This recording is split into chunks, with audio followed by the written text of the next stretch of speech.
Hello and welcome to Midnight Murmurs, where the eerie and unexplained find their voice in the dead of night.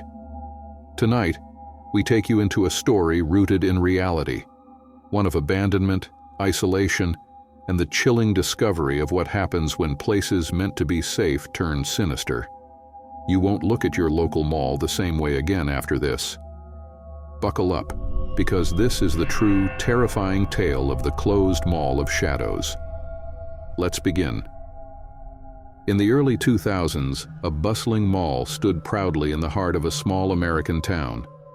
It was called Riverview Plaza, and for decades it had been the social hub. People came for the shopping, the food court, and the movie theater that played double features late into the night.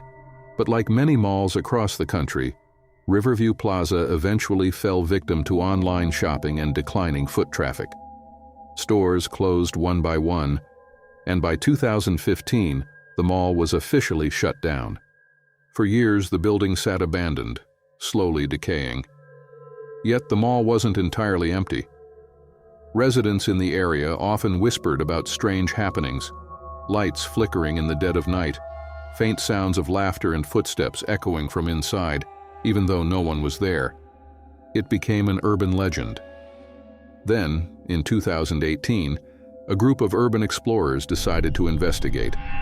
Among them were three friends, Jessica, Mark, and Tyler. They weren't just thrill seekers. They ran a small YouTube channel documenting abandoned places. Riverview Plaza seemed like the perfect location for their next video. The trio entered the mall through a broken side door, their flashlights cutting through the stale darkness.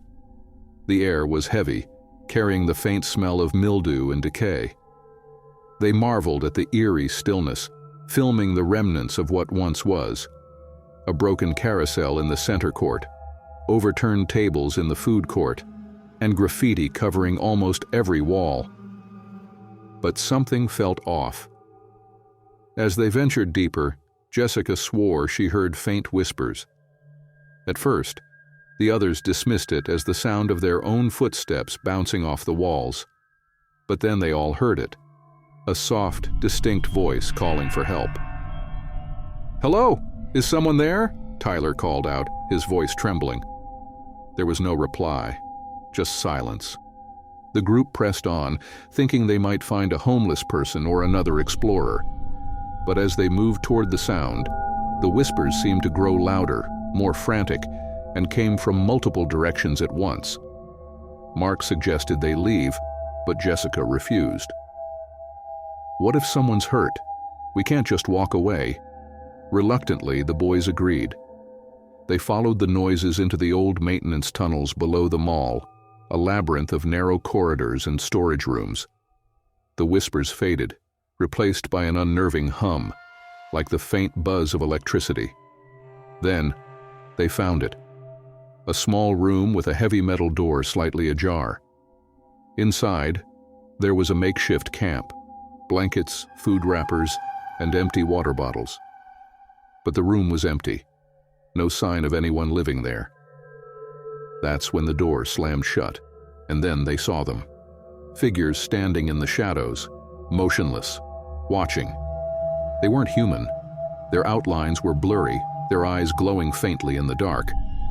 One by one, the figures stepped closer, their footsteps echoing ominously.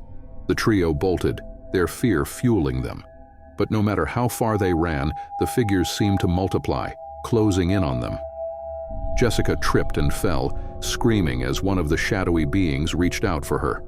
Mark and Tyler pulled her up, and together they burst through a door that led them back into the main mall. The carousel was spinning. Slowly, its haunting tune echoed through the empty space, even though there was no power. Without a second thought, they sprinted toward the exit. The figures didn't follow them into the light of the outside world. The trio collapsed on the pavement, gasping for air. They never spoke about what happened in the maintenance tunnels. They never uploaded the footage. A week later, Riverview Plaza was mysteriously demolished without any public announcement or explanation. Some say it was the town's way of burying its secrets. But Jessica, Mark, and Tyler knew the truth. Something was still inside that mall, and it didn't want to be disturbed. Thank you for joining us on this chilling journey into the dark corners of Riverview Plaza. If you enjoyed this story and want more spine-tingling tales, don't forget to hit that subscribe button and turn on notifications. What other secrets might abandoned places be hiding? Let me know your thoughts in the comments below. Until next time, stay curious and stay safe. This is Midnight Murmurs, signing off.